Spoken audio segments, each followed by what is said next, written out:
She had promised herself she would never open that door again. Not for him. Not after what he did.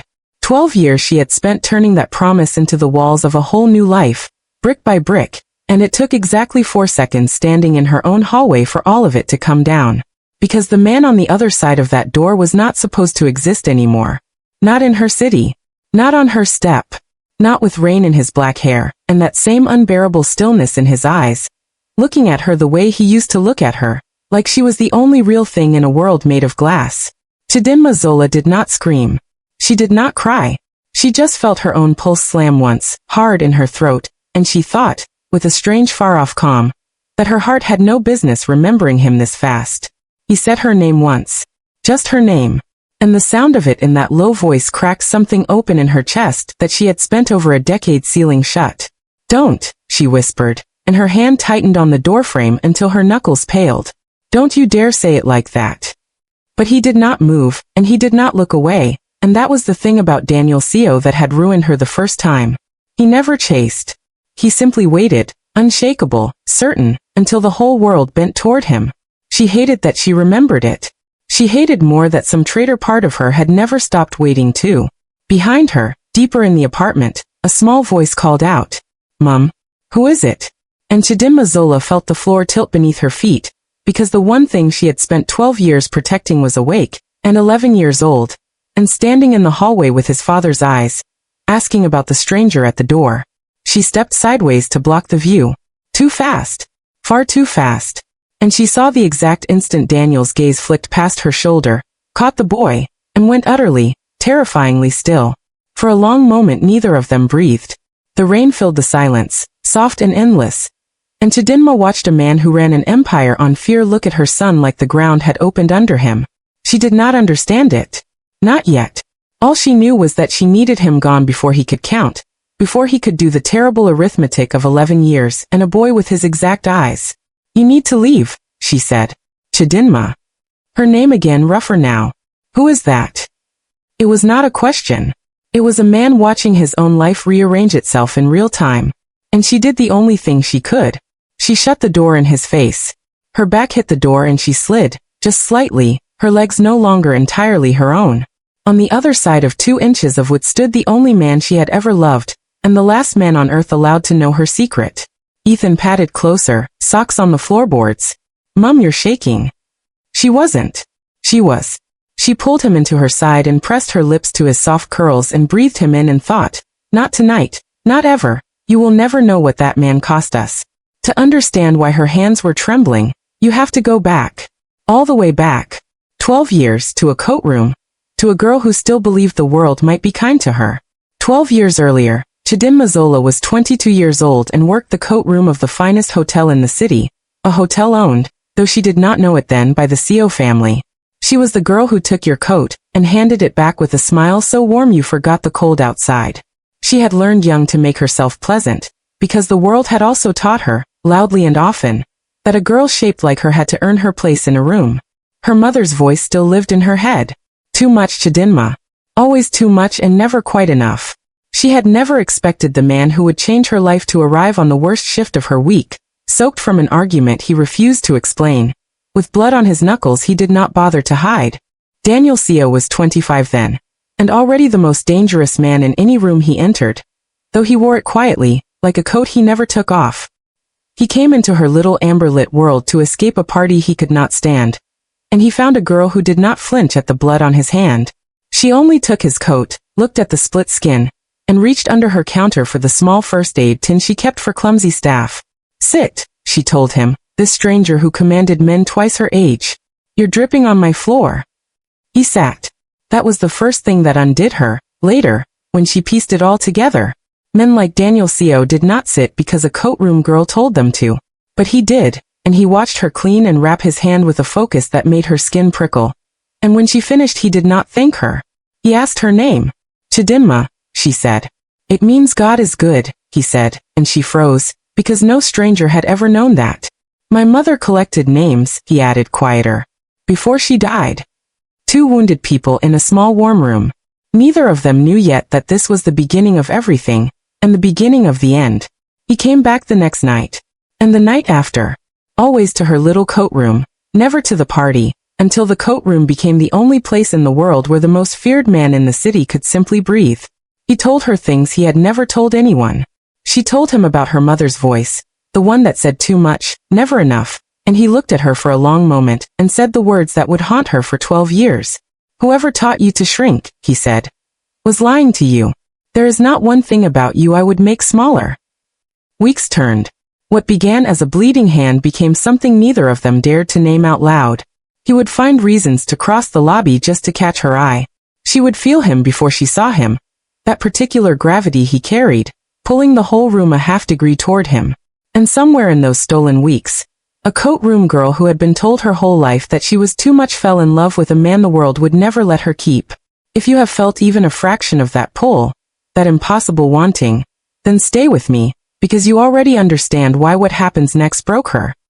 He kissed her for the first time on a rainy Tuesday, in the shadow of the staircase where the cameras did not reach, and she felt the whole careful architecture of her self-protection come down in a single breath. His hand cupped the back of her neck like she was something precious and rare, not something to be tolerated, and when he pulled back his eyes were wide, almost frightened, as though he too had just lost a war he did not know he was fighting. I have spent my life, he murmured against her forehead, being afraid of nothing. And now I am terrified of exactly one thing. Losing you before I have even had you. Before I take you into the night that terror came true, I have to stop and ask you something, because this is the part of the story that matters most. If your chest is tightening the same way hers is right now, then you already understand why this story matters, and why I pour everything into telling it properly. So do one thing for me before we go further. Tap that subscribe button. Not because I am telling you to, but because every single subscriber is the reason stories like Chidinma's get told at all. It tells me this is landing, that you feel it too, that you want to see how far this goes. Subscribing is the only way I know you are here with her, in the shadow of that staircase, holding your breath. Now come with me, because the night everything shattered is about to arrive, and it does not knock. It kicks the door in. They were supposed to leave together. That was the plan. He had told her, in a voice she had never heard him use, that he was done, that he wanted out of his family's world, that he would take her somewhere the name Sio meant nothing, and they could simply be two people who loved each other. Meet me at midnight, he said. Bring only what you cannot live without. I will handle the rest. She packed one small bag. She wore the blue dress he liked. She stood in his penthouse at midnight with her heart in her throat. And Daniel Sio never came. Midnight became one. One became three. The city glittered on, indifferent, while a girl in a blue dress stood at the glass and felt her whole future quietly die. She called. Nothing. She waited until the sky turned gray and the lamp burned down and the untouched glass on the table went warm. And somewhere around dawn she understood.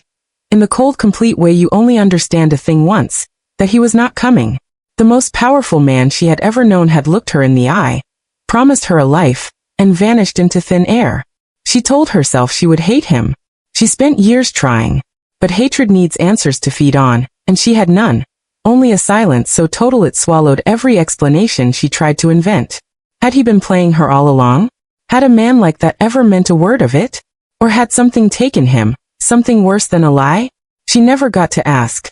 Because 3 weeks after the night he vanished, standing in a pharmacy bathroom with a small plastic test shaking in her hand, Chidinma Zola discovered that Daniel Sio had left her something after all. Now back in the present, that girl was gone. In her place stood a woman who had built a small good life out of the wreckage he left. Chidinma ran the florist stand in the lobby of a hotel not so different from the one where it all began. And she was good at it, and she had raised her son alone. And she had promised herself she would never again let a man look at her like she was rare, because the last one who did had taught her exactly what that look was worth. She thought she had survived Daniel Sio. She had no idea he had spent all 12 of those years looking for her. He found her on an ordinary Thursday.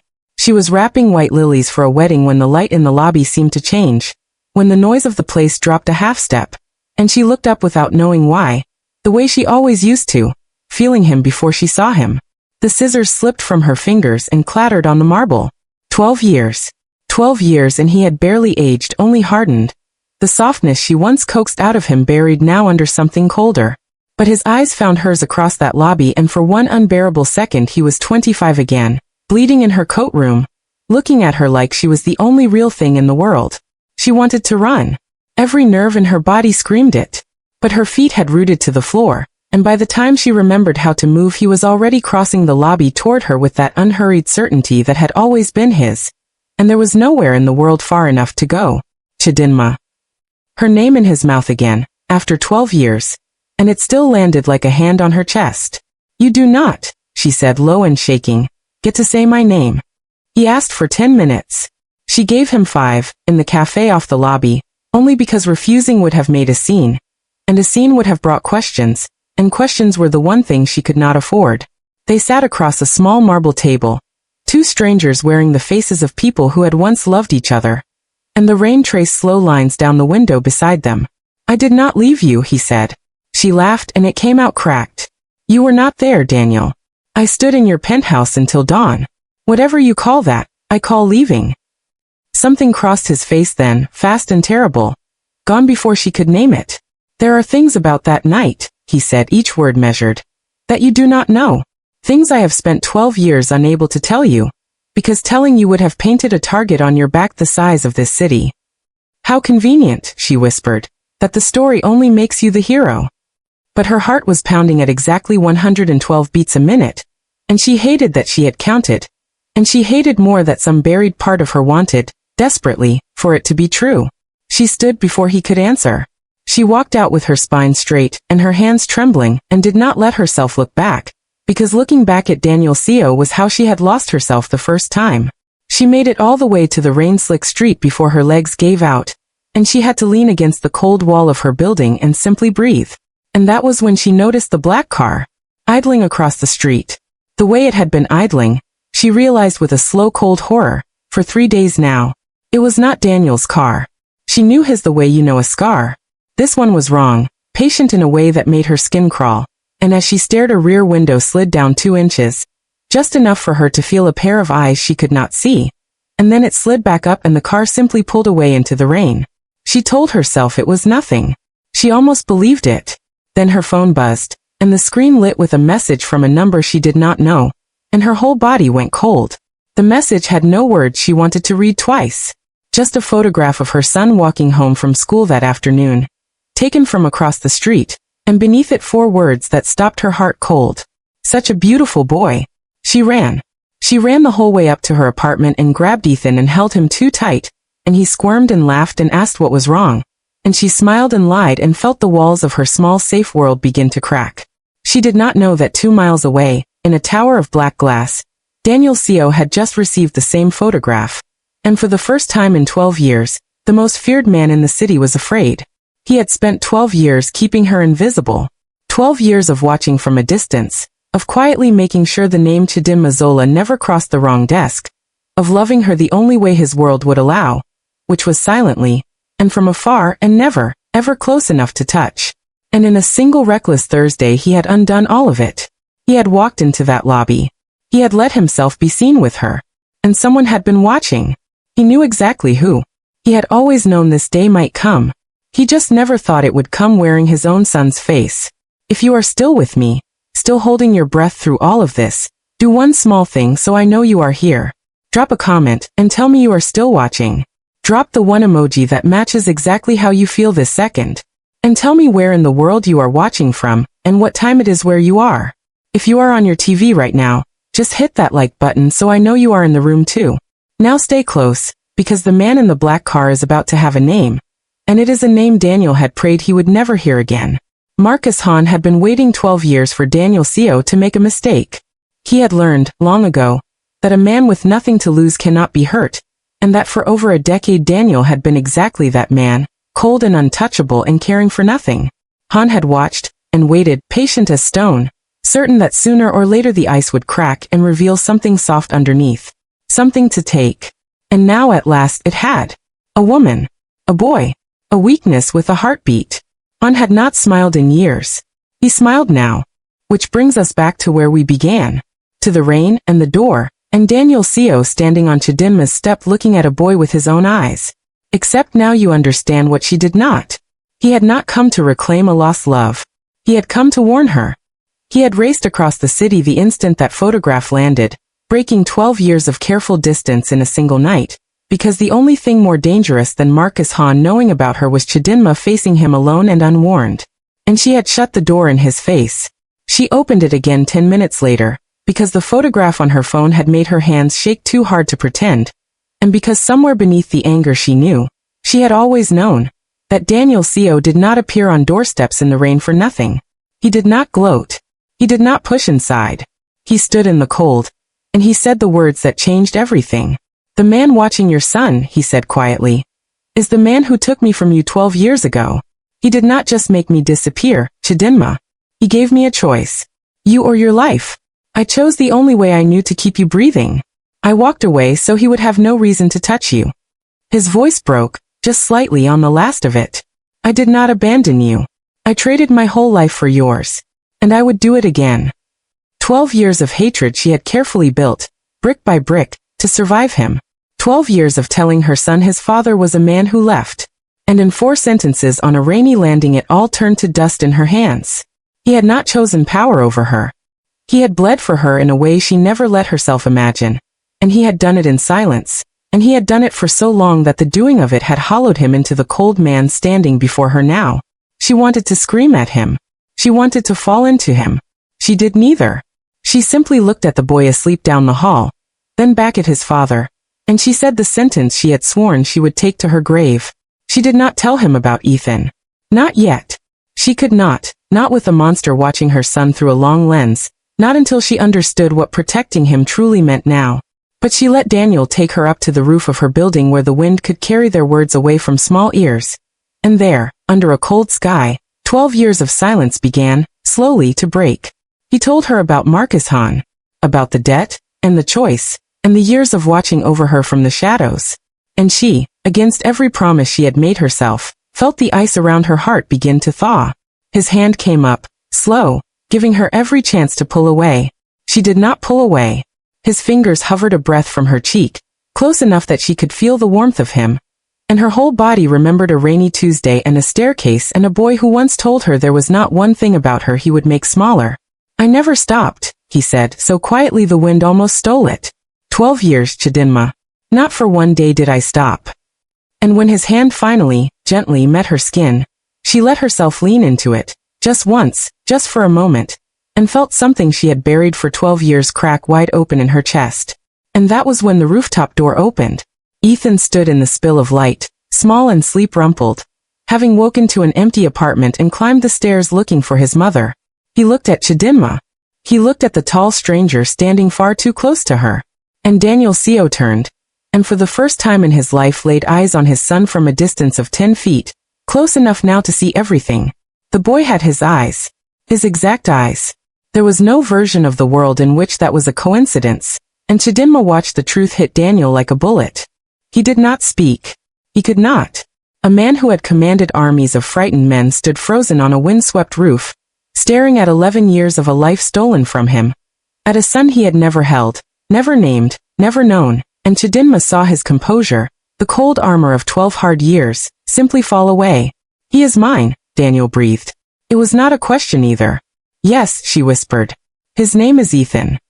And for one suspended moment, on that rooftop under the cold indifferent stars, the broken family the world had torn apart stood together for the very first time. And it was almost a beginning. But the world had never once let Chidinma Zola keep a beginning. Because down in the stairwell below them, climbing slowly, patiently, one wet footstep at a time, a shadow was rising toward the roof.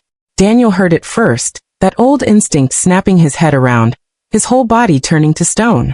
He knew that unhurried tread. He had heard it in his nightmares for 12 years. He moved without thinking, putting himself between the stairwell and the two people who were, he now understood, the only things on earth he had left to lose. Marcus Hahn stepped onto the roof like a man arriving at a party he owned. He took in the scene with a single unhurried sweep, the woman, the boy, and Daniel Co standing rigid in front of them both, and his cold thin smile widened by a fraction, because a man who protects something has finally, after 12 long years, given Marcus Hahn a way to hurt him. "Daniel," he said, warm as a grave. "You have been busy." His flat eyes slid past to Chidinma, then down deliberately, to the boy half hidden behind her. "And here I thought you had nothing left to bargain with. How wonderful to be proven wrong." Chidinma's arms flew back around her son, her whole body a wall between him and the man with the dead flat eyes. Her heart was slamming so hard she could feel it in her teeth, 140 beats a minute. Terror and fury braided into one. And yet she did not step back. She had faced down 12 years alone. She would not shrink now, not with Ethan's small hands fisted in the back of her sweater. "You will not," she said, her voice shaking and absolutely certain, "touch my son." Marcus Hahn only tilted his head, studying her the way a man studies weather. "Your son," he repeated softly, savoring it. "How very much you both have to lose." "Look at me," Daniel said, and there was something in his voice that made even Marcus Hahn's eyes flick back to him. "Not them. Me. Whatever you came here for, it ends with me. It always was only ever me." "Oh, Daniel." Hahn's smile did not waver. "That was true yesterday. It is not true tonight." He lifted one gloved hand, and from the stairwell behind him came the sound of more footsteps, many more, rising. "You gave me 12 years of a man who feared nothing. Do you have any idea," he murmured, "how long I have waited for you to finally have a heart I could break?" Dark shapes rose from the stairwell and spread along the roofline, cutting off every way down. Chidinma pulled Ethan tighter. Daniel did not move, calculating, his mind racing through 100 exits and finding every single one closed. For 12 years he had kept them safe by keeping them apart. Now the very closeness that had cracked his heart open was the thing that had walked them all into a trap on a rooftop with no way down. Marcus Hahn reached into his coat, slow and unhurried, a man with all the time in the world. "Now then," he said, "let us discuss the price of everything you love." And in the middle of it all, small and unafraid in the way only children can be, Ethan Seo looked up past his mother's shielding arm at the tall stranger standing between them in the dark, at the man with his own eyes, and he asked the one question that split the whole night open. "Mum," he said, in a voice that carried across the silent roof, "why does that man look like me?" Daniel Seo closed his eyes.